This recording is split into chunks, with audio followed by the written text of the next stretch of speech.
Ladies and gentlemen, Hasan Minhaj.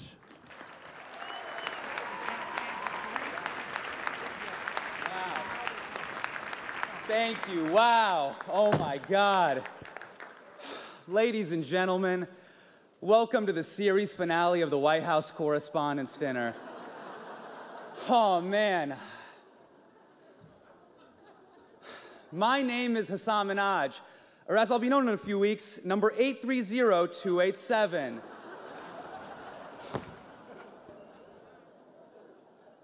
Who would have thought, with everything going on in the country right now, that a Muslim would be standing on this stage for the 9th year in a row, baby? We had 8 years of Barack. What's another year? I see you, fam. I see you, Barry. What you doing right now? You jet skiing while the world burns? That's cool. That's cool. That's cool. For those of you who don't know me, I am a correspondent on The Daily Show on Comedy Central. Now, I see some of you whispering to each other, what is Comedy Central? It's basically an internship for Netflix. I'd like to thank Jeff Mason and the White House Correspondents Association for having me. I would say it is an honor to be here, but that would be an alternative fact. It is not. No one wanted to do this. So of course, it lands in the hands of an immigrant. It's how it always goes down. No one wanted this gig. No one. Don Rickles died just so you wouldn't ask him to do this gig, all right? R.I.P. to Don Rickles, the only Donald with skin thick enough to take a joke like that. R.I.P. to the legend. I'm sorry. That's my only Trump joke. I was explicitly told not to go after the administration. I promise you, that's my only Trump joke. You were not told that. Believe me.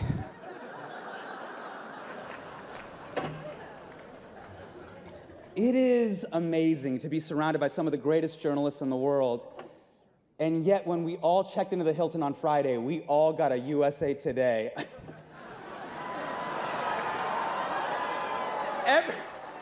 Every time a USA Today slides underneath my door, it's like they're saying, hey, you're not that smart, right?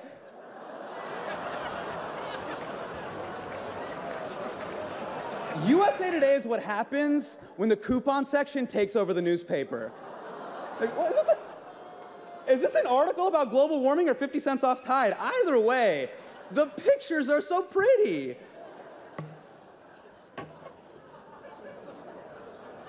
Tonight is about defending the First Amendment and the free press, and I am truly honored to be here, even though all of Hollywood pulled out now that King Joffrey is president and it feels like the Red Wedding in here. For the record, the WHCA is a group of journalists who cover the White House. They are not King Joffrey's goons, so I'm so glad you guys are all here tonight to honor a great American tradition, because we all know this administration loves deleting history faster than Anthony Weiner when he hears footsteps. So thank you for being here. Okay, listen, I get it. We gotta address the elephant that's not in the room. The leader of our country is not here. And that's because he lives in Moscow. It is a very long flight. It'd be hard for Vlad to make it. Vlad can't just make it on a Saturday. It's a Saturday. As for the other guy, I think he's in Pennsylvania because he can't take a joke. Now, for the 9 people watching on C-SPAN, there also was another elephant in the room, but Donald Trump Jr. shot it and cut off its tail.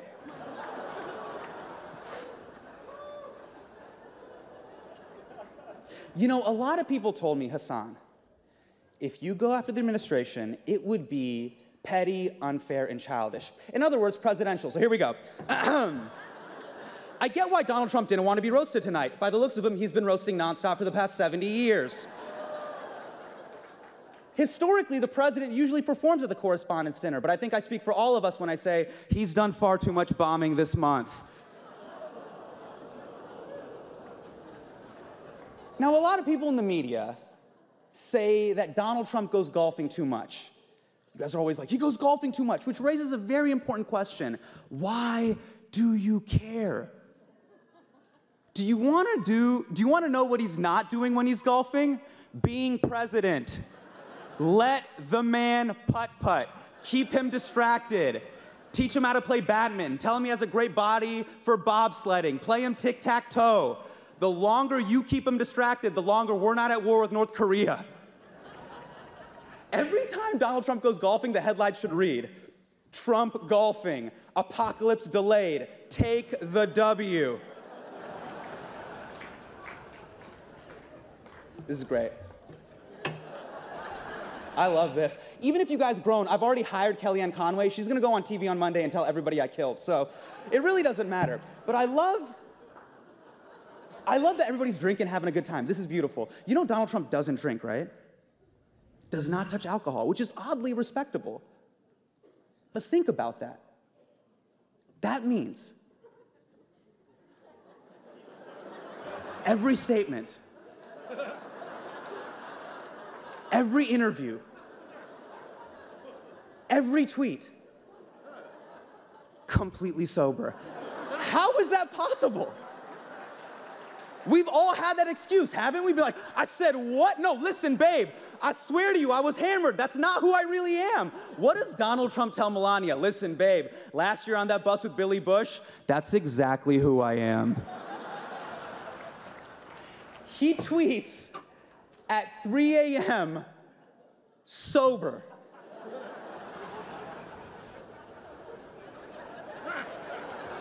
Who is tweeting at 3 a.m. sober? Donald Trump, because it's 10 a.m. in Russia. Those are business hours. You know, now that a professional wrestler is our president, anything is possible. You know that statement, anything is possible, used to have a positive connotation? Anything is possible. Now we're all like, anything is possible.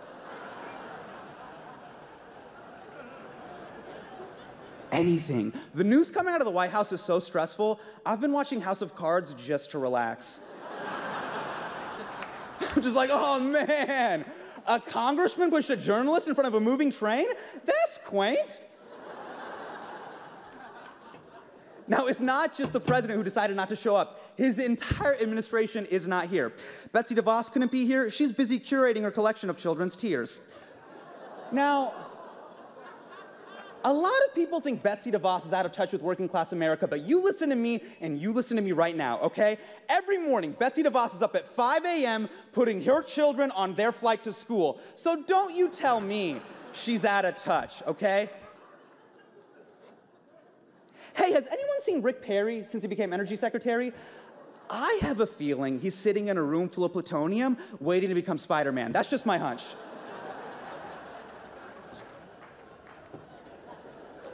Now, a lot of people think Steve Bannon is the reason Donald Trump dog whistles to racists.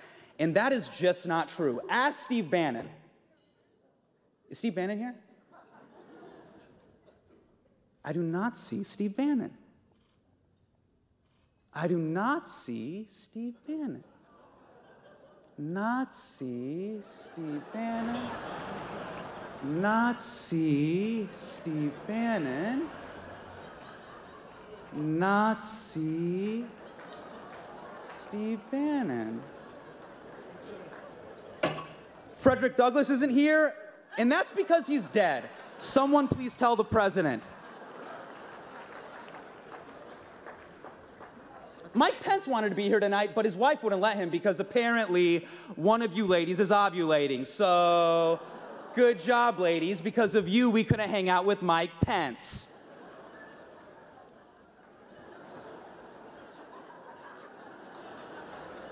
Now, Ivanka Trump isn't here either, and I wish she was. Because if she was here, I would ask her the question that we're all thinking. Why? Why do you support this man? Because I get it. We all love our parents, but we wouldn't endorse them for president. Like if someone's like, hey, Hasan, should your dad be president of the United States? I'd be like, my dad? Najmi Minhaj?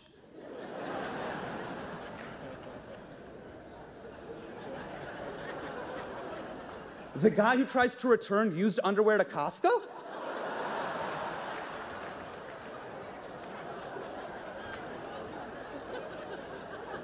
No! No! Jeff Sessions couldn't be here tonight. He was busy doing a pre-Civil War reenactment.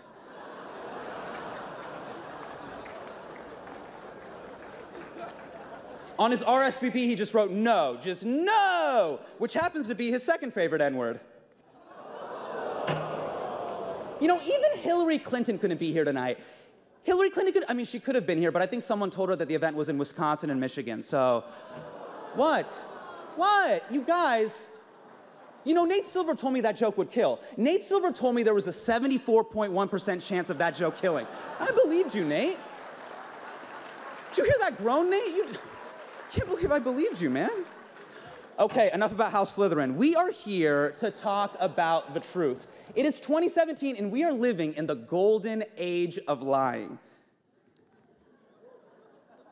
Now's the time to be a liar, and Donald Trump is liar in chief. And remember, you guys are public enemy number one. You are his biggest enemy.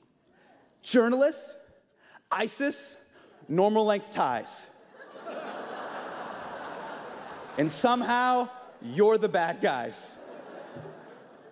That's why you gotta keep your foot on the gas, especially with Sean Spicer, who is not here tonight because I think he's at home Googling how to fake his own death. But I love it when you give it to Sean Spicer. Sean Spicer gives press briefings like someone is going through his browser history while he watches.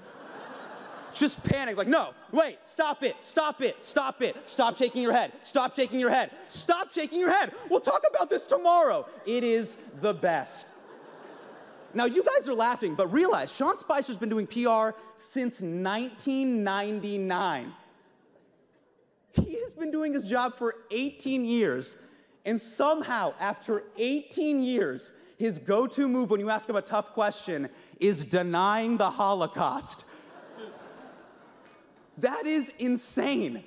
How many people do you know that can turn a press briefing into a full-on Mel Gibson traffic stop? Only the Spice Man. Only the Spice Man. You know what's crazy? Every day on The Daily Show, we do these jokes all the time. We're like, the administration lies, Trump flip-flops. It doesn't matter. His supporters still trust him. It has not stopped his momentum at all. It's almost as if The Daily Show should be on C-SPAN. It has left zero impact. It's true. And I realized something. Maybe it's because we're living in this strange time where trust is more important than truth. And supporters of President Trump trust him. And I know journalists, you guys are definitely trying to do good work. I just think that a lot of people don't trust you right now. And can you blame them? I mean, unlike Anderson Cooper's bone structure, you guys have been far from perfect. Remember election night? I mean, that was your Steve Harvey Miss Universe moment. The look on your faces at 11 p.m. on election night, it was like walking into a Panera Bread and finding out your 6th grade teacher has a part-time job there. I was like, what? Mr. Leddington?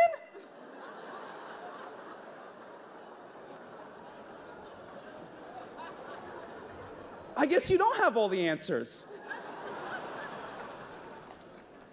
Because it was all fun and games with Obama, right? You were covering an adult who could speak English, and now you're covering President Trump, so you got to take your game to a whole new level. It's like if a bunch of stripper cops had to solve a real-life murder.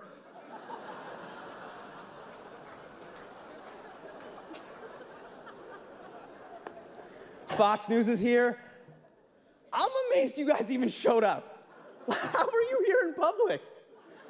It's hard to trust you guys when you backed a man like Bill O'Reilly for years, but it finally happened.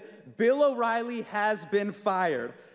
But then, you gave him a $25 million severance package, making it the only package he won't force a woman to touch.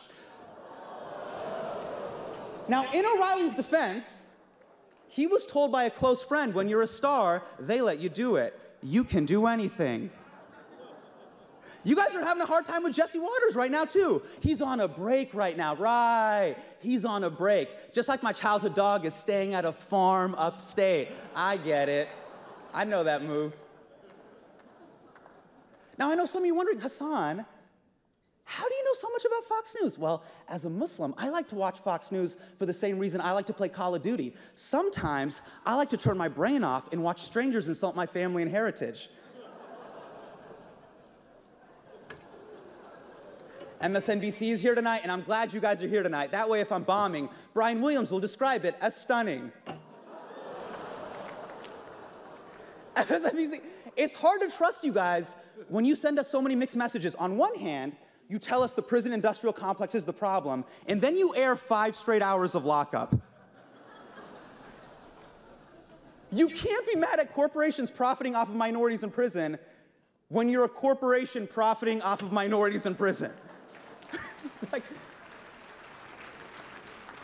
I have one quick request. MSNBC, please tell Rachel Maddow to chill about Trump's tax returns. I don't know what you think you'll find in there, but there isn't going to be a line item that just says bribes from Russia. That's not how it works. You're going to be like, oh, I found the 1040 USSR. It doesn't work like that. You're the liberal news outlet. Like, we dress the same. I look like a melanin version of Chris Hayes. I want to root for you guys, but you're turning into conspiracy theorists every night. You're like, the Russians hacked our elections. The Russians hacked our elections. Meanwhile, everybody in Latin America and the Middle East is like, oh, a foreign government tampered with your elections? What is that like? Do tell, MSNBC. Just pump the brakes.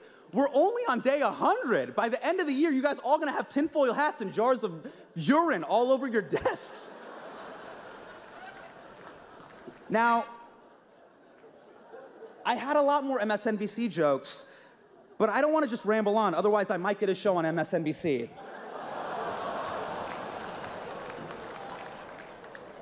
Last but not least, my favorite entertainment channel is in the building tonight. CNN is here, baby.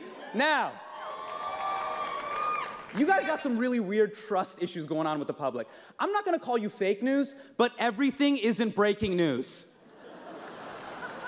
Yeah, you can't go to DEFCON 1 just because Sanjay Gupta found a new moisturizer. Every time a story breaks, you guys go to 9 screens, 9 boxes on the screen. I'm trying to watch the news, not pick a player in Street Fighter. It's giving me anxiety. If you have 9 experts on a panel, what is your barrier of entry? Here to talk about transportation infrastructure is my Uber driver, Gary. Gary, what do you got? It just says Gary, 4.8 stars. He's like, I don't know, I got a mint. Thanks, Gary. Let's go to the countdown clock, to the next countdown clock. All you guys do is stoke up conflict. Don, every time I watch your show, it feels like I'm watching a reality TV show. CNN Tonight should just be called, wait a second, now hold on, stop yelling at each other with Don Lemon.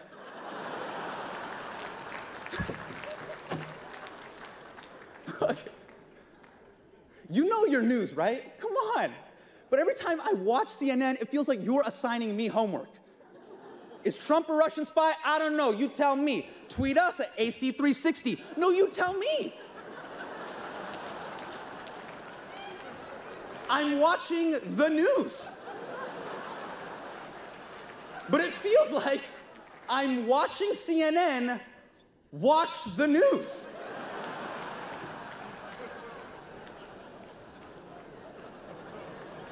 Please, just take an hour. Figure out what you want to say, then go on the air.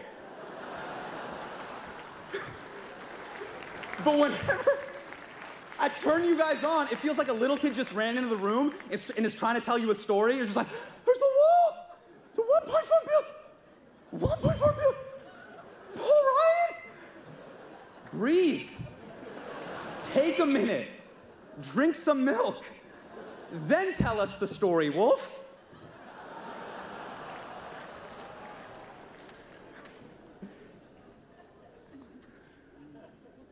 I know I'm busting balls. I don't have a solution on how to win back trust. I don't. But in the age of Trump, I know that you guys have to be more perfect now more than ever. Because you are how the president gets his news. Not from advisors, not from experts, not from intelligence agencies, you guys. So that's why you gotta be on your A game. You gotta be twice as good. You can't make any mistakes, because when one of you messes up, he blames your entire group. And now you know what it feels like to be a minority.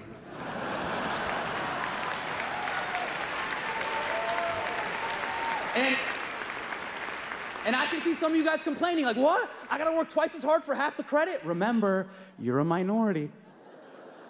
You guys got a lot more experience than me, but I got 3 decades of being brown. So if you wanna survive the age of Trump, you gotta think like a minority. And now that you're a minority, oh man, everyone is gonna expect you to be the mouthpiece for the entire group. So I hate to say it, but somewhere right now, all of you are being represented by Geraldo Rivera.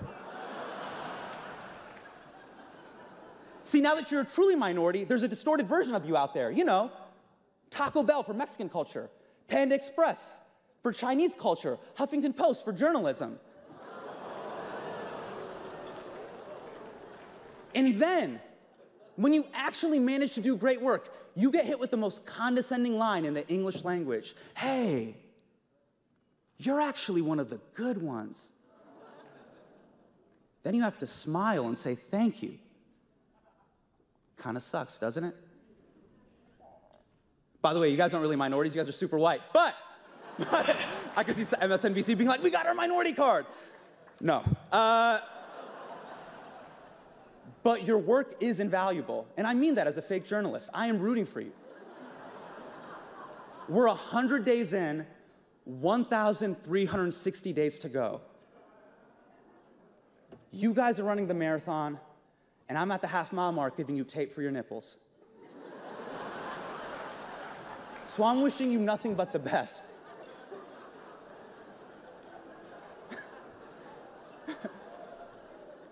You chafed, Van? You look chafed? It's a long way to go. This has been one of the strangest events I have ever done in my life. To be honest with you. Like, I feel like I'm a tribute in the Hunger Games. Like, if this goes poorly, Steve Bannon gets to eat me. But I was asked to not roast the president and the administration in their absentia. And I completely understand that. We are in a very strange situation where there's a very combative relationship between the press and the president. But now that you guys are minorities, just for this moment, you might understand the position I was in. And it's the same position a lot of minority kids feel in this country. And it's, you know, do I come up here and just try to fit in and not ruffle any feathers? Or do I say how I really feel? Because this event is about celebrating the First Amendment and free speech. Free speech is the foundation of an open and liberal democracy. From college campuses to the White House. Only in America can a first-generation Indian American Muslim kid get on this stage and make fun of the president.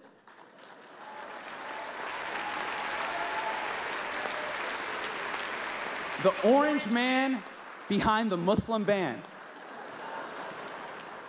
And it's a sign to the rest of the world. It's this amazing tradition that shows the entire world that even the president is not beyond the reach of the First Amendment.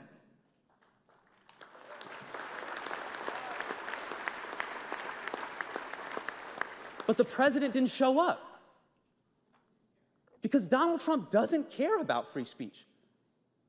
The man who tweets everything that enters his head refuses to acknowledge the amendment that allows him to do it. Think about it. It's almost, what is it, 11? It's 11 p.m. right now. In 4 hours, Donald Trump will be tweeting about how bad Nicki Minaj bombed at this dinner. And he'll be doing it completely sober. And that's his right. And I'm proud that all of us are here tonight to defend that right, even if the man in the White House never would. So I'd like to thank the White House Correspondents Association for having me here. I want to thank all of you. I want to thank Woodward and Bernstein for inspiring a generation of journalists. And I would like to thank Donald Trump for inspiring the next. Thank you so much. It's been an honor. Good night. I love you. Thank you. Thank you, guys. Thank you so much. Thank you, guys. Thank you. I really appreciate it. Thank you.